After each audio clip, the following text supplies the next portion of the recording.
हम खड़े हैं अबरार साहब के क्लिनिक के बाहर। इनका क्लिनिक जो है वो खड्डा मार्केट में डिफेंस में फेज़ 5 में सिचुएटेड है। और चलिए अंदर चलते हैं और देखते हैं कि यहाँ पे क्या-क्या सहूलतें हैं, और फिर हम आपकी मुलाकात अबरार साहब से भी करवाएँगे। फ़र्स्ट ऑफ़ ऑल यहाँ पे आप देख सकते हैं कि यहाँ पे एनिमल्स की एक्सेसरीज़ मौजूद हैं, उनके dry food, wet food, different brands के, उनके बेडिंग्स, उनके लिए different types of shampoo, spray, all things are यहाँ पे मौजूद हैं, which any client can buy easily from this place. साथ इन्होंने मज़ीद बहुत सी चीज़ें इंट्रोड्यूस कराई हैं यहाँ पे। हाल ही में ये बता रहे थे कि ये ब्लड टेस्ट की जो है सहूलत भी यहाँ पर फ़राहम करेंगे। आज हम इनसे मुलाकात करते हुए इनसे पूछेंगे कि डिवॉर्मिंग क्या चीज़ होती है, कैट्स की डिवॉर्मिंग और डॉग्स की डिवॉर्मिंग करना क्यों ज़रूरी है। चलिए आइए अबरार साहब से उन्हीं की ज़बानी जानते हैं कि डिवॉर्मिंग आखिर है क्या चीज़ और इसको कैसे किया जाता है। आइए।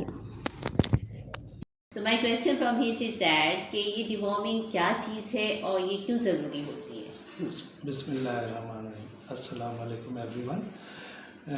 डीवर्मिंग जैसे पूछा, और हम इस वक्त दोनों की बात करेंगे, कैट्स की भी और डॉग्स की भी, कि जो भी किटन या पपी कोई ले तो जब ये 6 से 8 हफ्ते के हों तो इनको सबसे पहले डीवर्मिंग की जाती है। डीवर्मिंग का मतलब ये है कि इनके पेट में कुछ कीड़े हो जाते हैं, 4 किस्म के कीड़े होते हैं जो कि इनकी सारी ग़िज़ा ले जाते हैं।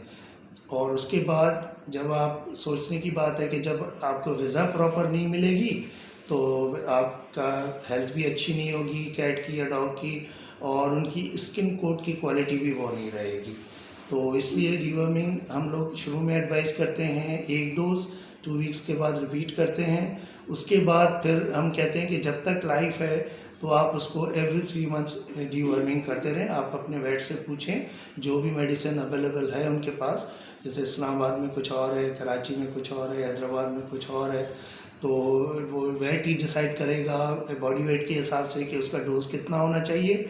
और उस हिसाब से जैसे मैंने आपसे कहा कि इनिशियली रिपीट 15 डेज़ के बाद और उसके बाद एवरी 3 मंथ्स। लेकिन कुछ केसेस मैंने अपनी लाइफ में ऐसे भी देखे हैं कि कोई जैसे हर 3 महीने डिवर्मिंग करवा रहे हैं लेकिन उसके बावजूद हमें आके कंप्लेन करते हैं कि उनके स्टूल में वर्म्स हमने देखे हैं। तो उसके लिए ये तो मैं जो बता रहा हूँ ये है प्रिवेंशन। और एक होती है ट्रीटमेंट। ट्रीटमेंट मतलब ये कि आप उसको हर 3 महीने डिवर्म करा भी रहे हैं लेकिन उसके बावजूद उसको पॉटी में किसी ने देखा कि भाई वर्म्स आ रहे हैं, तो उसके फिर हमें एक अलग से डोजेस देने पड़ते हैं। जैसे मैंने आपसे बोला कि जो 2 वीक्स के बाद रिपीट करना है तो फिर हम हफ्ते के बाद भी रिपीट कर सकते हैं या प्रोडक्ट चेंज करते हैं।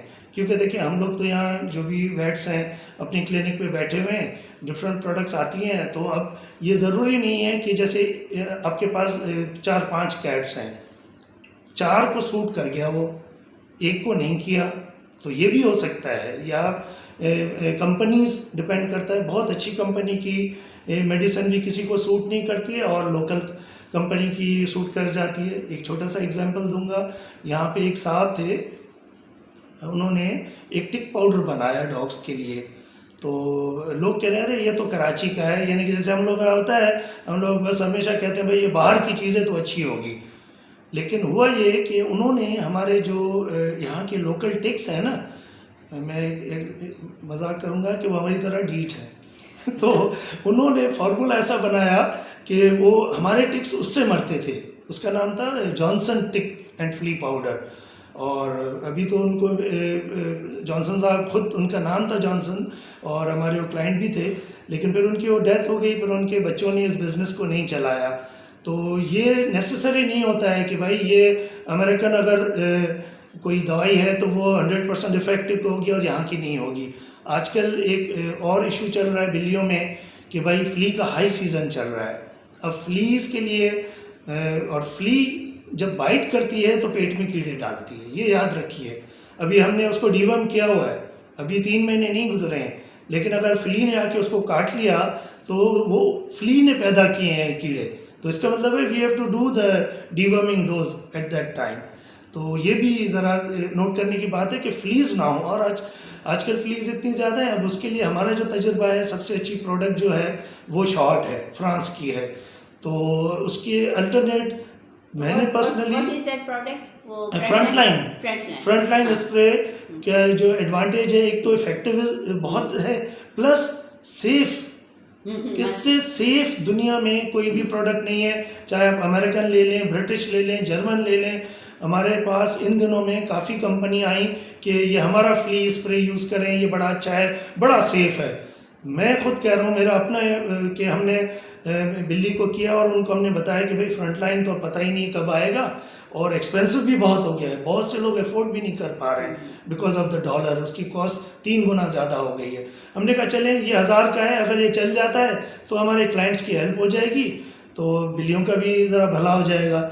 लेकिन वो मैंने 2-3 बिल्लियों को ट्राई किया और भागे भागे आया, नहीं भाई इसके मुंह से झाग आ रही है कुछ, तो फिर हम जैसे किसी ने अगर फ़ोन किया, हमने कहा फ़ौरन नहला दें। फ्ली स्प्रे अगर आप, जैसे कोई दोस्त कहता है, रिश्तेदार कहता है आप फ्ली स्प्रे यूज़ कर लें, लेकिन जब आप देखें कि सेलिब्रेशन हो रही है, झाग आ रही है, सांस में तकलीफ है, सबसे पहले आपका ये काम होना चाहिए कि उसको सादे पानी से नहला दें, आधा असर उसका खत्म हो जाए, क्योंकि टॉक्सिक समझने हो गया। या ऐसा ना करें कि उसे कॉलर पहना दें कि भाई अब ये चाट ही ना सके अपने आप को। बिल्कुल, ये this is a good idea कि आप उसको कॉलर पहना के करें, और उसके समझ लें जब भी कोई ऐसा स्प्रे यूज़ करें तो उसके समझ लें कि आधे घंटे के बाद उसको सादे पानी से रिंस ऑफ कर दें, क्योंकि कॉलर तो अभी पड़ा तो नहीं रहेगा ना, क्योंकि वो अगर टॉक्सिक है तो वो 24 घंटे के बाद भी अपना असर दिखाएगा। तो बेहतर ये है कि आप, ये अच्छा है कि उसको कॉलर पहना दिया जाए, और एलिजाबेथन कॉलर जिसको कहते हैं, ठीक है ना। और उसके बाद आप क्या करें कि उसको तकरीबन आधे घंटे लगा रहे, आधे घंटे तक दवाई असर कर जाती है। हमने जिनमें यूज़ किया तो उसमें ये 2 कंप्लेन आई, एक तो भाई फ्रंट लाइन लगाते थे तो महीने तक हमें फिक्र नहीं होती थी, इसके झड़ तो गए लेकिन 1 हफ्ते के बाद दोबारा आ गए, तो कॉस्ट तो कम थी लेकिन उसका असर भी इतना कम था कि अगर आप हिसाब करें तो फिर वही बात हो जाती है। तो बहरहाल ये टॉपिक था डीवर्मिंग, लेकिन उसमें फ्लीस का क्योंकि रोल था, क्योंकि वो कॉस्ट थी, इसीलिए हमने उस पर डिस्कस किया। उम्मीद है कि आपको इससे फ़ायदा होगा हमारी डिस्कशन से। Thank you very much. और अगर हमें इंग्लिश एंटीलाइज शैम्पू से नहलाएं कैट को, उससे कुछ इम्प्रूवमेंट हो जाती है प्लीज? असल में देखिए ना, एक ये आपने बड़ी अच्छी बात पूछी है कि लोग क्या कहते हैं कि भाई हमारे ड्राइवर ने कहा कि इसको ये ब्रेक ऑयल लगा दो, इसको आप जो है सर्फ से नहला दें, फ्लीस ख़त्म हो जाएंगी। तो ये सारी चीज़ें, मतलब वो तो लेमैन है, वो ठीक है गांव में अपने कुत्तों को इस तरह करते होंगे बेचारे उनके बाद, लेकिन बीइंग अ टेक्निकल पर्सन, और जैसे हमारे ज़्यादातर क्लाइंट एजुकेटेड हैं, तो ये सारे लेमैन के जो है ना, इनका जैसे चलो अगर फ्ली टिक मर भी गया लेकिन उसकी स्किन डैमेज कर देंगे, क्योंकि डॉग और कैट की स्किन बहुत सेंसिटिव होती है।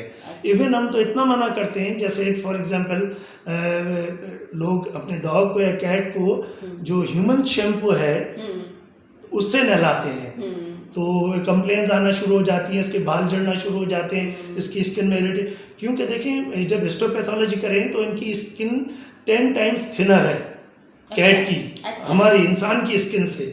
तो उनका शैम्पू अगर हम यूज़ करेंगे तो डैमेज होगी, बिल्ली की स्किन बहुत नाजुक होती है। तो ये जो स्पेशली कैट शैम्पूज बनाए गए हैं, उनका सबब ही ये है कि वो made for specially for cat. जैसे ह्यूमन में कहते हैं भाई ये ड्राई स्किन के लिए, ये उसकी स्किन के लिए है, तो देखिए ह्यूमन में ही फ़र्क है। तो डॉग के शैम्पू अलग होते हैं, कैट के अलग होते हैं, तो बेहतर ये है कि हम व्हाट विल यू से कि हमें कितना कैट्स को कितना फ्रीक्वेंटली नहलाना चाहिए, क्योंकि आपकी भाई इफ्तिखार वो तो टोटली अगेंस्ट है उस चीज़ के। नहीं, इसमें क्या है कि कैट को वैसे जनरली स्पीकिंग सारी ज़िंदगी ना नहलाएं। मिसाल के तौर पे एक बिल्ली है जो कि नथिया गली में रहती है, या एबटाबाद जब मौसम बड़ा अच्छा है तो बिल्कुल आप उनको ना नहलाएं, सिर्फ ब्रश करते रहें।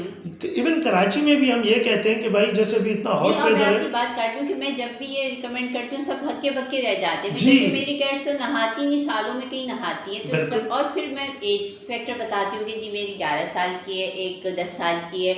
एक खातून कल मुझे मिली नेट पे, कहती जी बिल्ली की उम्र तो ज़्यादा से 6 साल होती है। मैंने Exactly. कहा आपने कैसे कह दिया? बिल्कुल। हाँ, मैंने कहा आप लोग ये जो बार बार नहलाते हैं ना, ये आप उसकी एज कम कर रहे होते इस You are हिसाब right. से। और उसका टेक्निकल रीजन ये है कि इसके स्किन में कुछ एंजाइम्स होते हैं जो कि स्किन कोट को हेल्दी रखते हैं। तो नहला के ना हम उसका वो सारा वो एंजाइम डैमेज कर देते हैं और हेयर फॉलिंग बढ़ जाती है।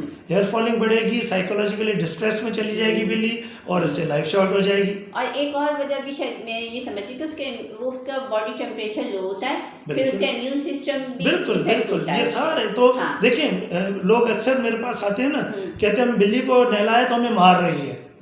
देखिए अल्लाह का निज़ाम देखें, बिल्ली को खुद पसंद नहीं है।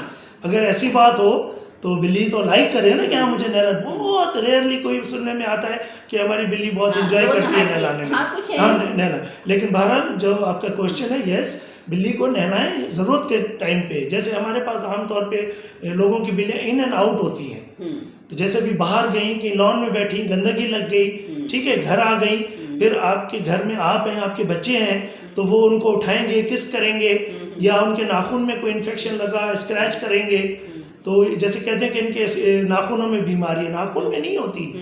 वो बिल्ली के नाखून जब खराब होंगे तो वो पैसिव ट्रांसमिशन होगी बीमारियों की।